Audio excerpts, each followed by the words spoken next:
আসসালামু আলাইকুম এভরিওয়ান। অনেকের অনেক চাওয়া পাওয়ার পরে আবার নিয়ে আসছি আইফোন ইউজড 6।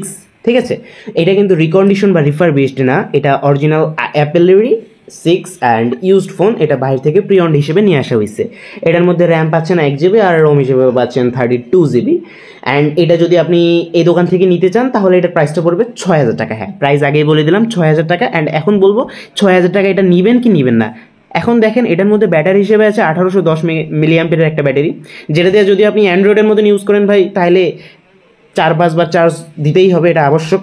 আর যদি আপনি ক্যামেরা অ্যান্ড টুকটাক কথা বলার জন্য ইউজ করেন, মানে কথা বলবেন অ্যান্ড ছবি টবি তুলবেন, তাহলে মনে করেন এটা দিনে 1 বার চার্জ দিলেও এনাফ। আর একটু বেশি হেভি ইউজ করলে 2 বার চার্জ দিতে হবে। সো স্টিল নাও এটা মানুষ ক্যান কিনতেছে, এটা কিন্তু প্রচুর ডিমান্ড। ঠিক আছে, অ্যান্ড দোকানে আসলে থাকতেছে না, কারণ এটার ক্যামেরাটা ভাই পিছনে 8 মেগাপিক্সেলের একটা ক্যামেরা দিচ্ছে, যেটা দিয়ে ভিডিও করতে গেলে 1080 পিক্সেলে আপনি 60 FPS এ ভিডিও করতে পারবেন, আর 720 পিক্সেলে 240 FPS এ ভিডিও করতে পারবেন। যেটা আপনি যদি এখনকার 10-12 হাজার টাকার ফোনেও, বাজেটের ফোনেও চিন্তা করেন, এরকম আপনি বেটার ক্যামেরা রেজাল্ট পাবেন না। অ্যান্ড আরেকটা জিনিস যেটা হচ্ছে, অনেক অ্যাপস এটাতে সাপোর্ট করে না। এটাতে কিন্তু iOS 8-এর সাথে আসছিল, এখন আপগ্রেডেবল 12.5.6 পর্যন্ত, এর উপরে আমার মনে হয় না আর হবে।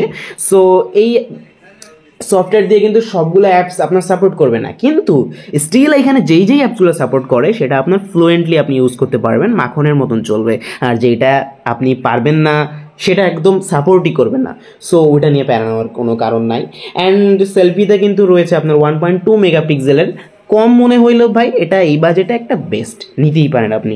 অ্যান্ড ওটা দিয়েও ভালো একটা ভিডিও করতে পারেন আপনি। সো ক্যামেরার কথা অ্যান্ড টুকটাক সেকেন্ডারি ফোন হিসেবে এটা আপনি নিতে পারেন 6,000 টাকায়।